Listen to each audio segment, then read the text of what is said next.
For Chorus, Benny Wenda hanya mengulang kesalahan yang sama. Seperti yang dimuat dalam ceposonline.com.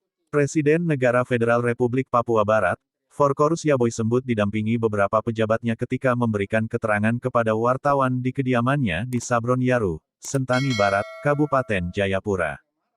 Terkait klaim dari Ketua ULMWP, Benny Wenda yang menyatakan telah membentuk pemerintahan sementara dan ia mengambil posisi sebagai presiden, juga direspon Presiden Negara Federal Republik Papua Barat NFRPB, For Chorus Yaboy Sembut.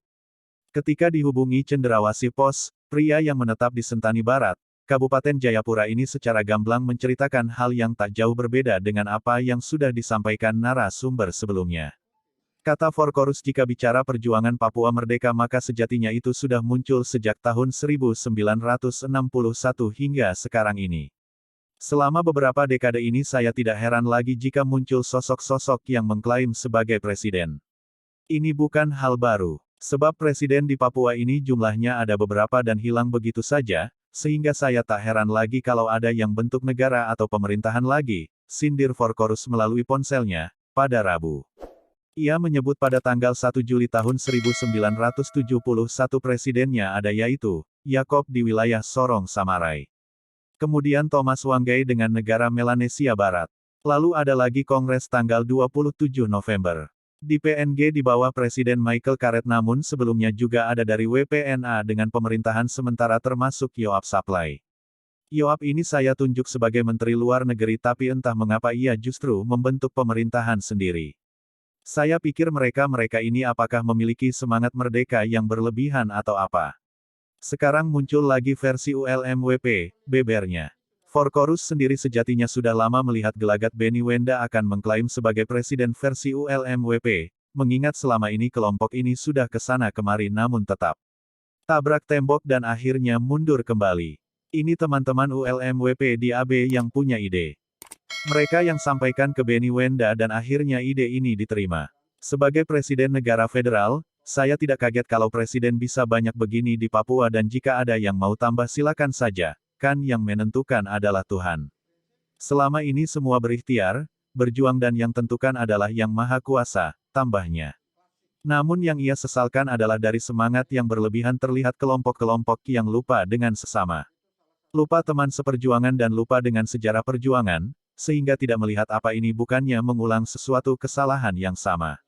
Itu yang saya lihat. Benny Wenda hanya mengulang kesalahan yang sama.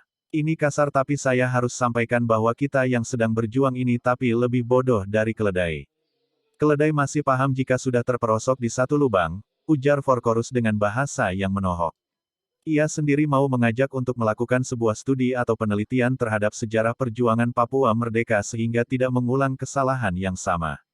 Penyesalan saya adalah mereka lakukan ini tanpa pemahaman hukum internasional atau kebiasaan hukum internasional, syarat satu bangsa membentuk negara, tegas For Chorus.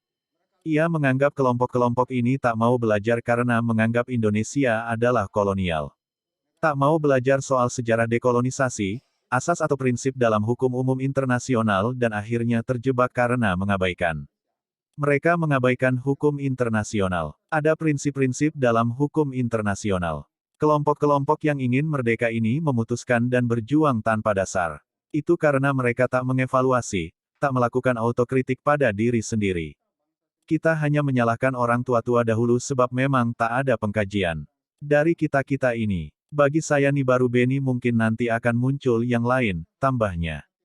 For Chorus mengaku tak habis mengerti ini semangat apa yang ditunjukkan seakan-akan menganggap mampu namun apakah memahami hukum-hukum internasional atau tidak.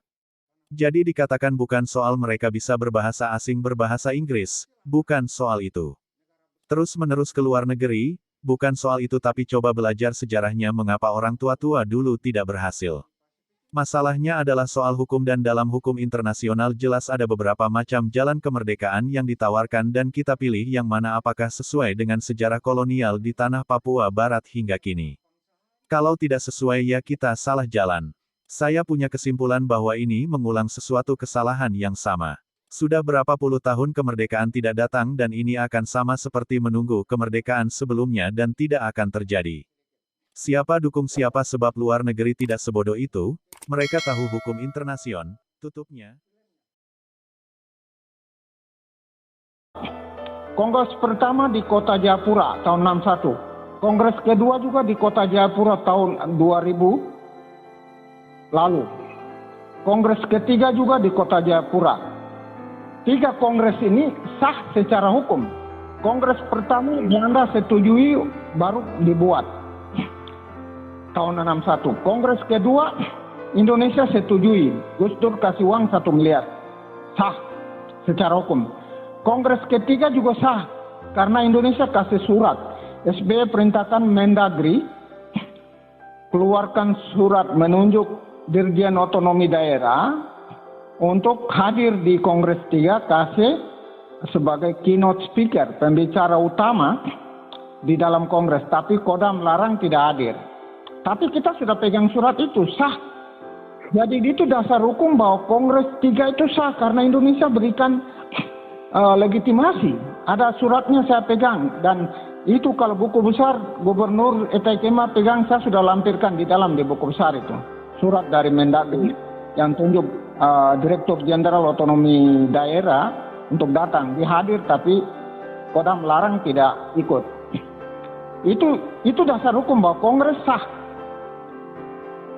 Di Kongres sah karena itu mekanisme pengambilan keputusan politik tertinggi bangsa Papua mulai dari 61, 2000 dan 2011 dan direstui oleh pemerintah jajahan ini. Jadi sah Kongres. Yang lain tidak sah karena tidak direstui oleh pemerintah jajahan ini. Jadi kita sudah meletakkan dasar yang sangat kuat. Karena itu mengapa Bapak tidak bisa menyimpang ke sana, menyimpang kemari. Kalau menyimpang dasar ini gugur, kita kembali ke titik nol. Waduh, kita mau bangkit mungkin Bapak sudah meninggal, kita semua tidak ada, tidak akan jadi. Karena itu Bapak tetap pegang di dasar hukum ini. Karena kita masuk lewat hukum, kita akan keluar lewat hukum. Maka kita sudah pegang dasar hukum ini.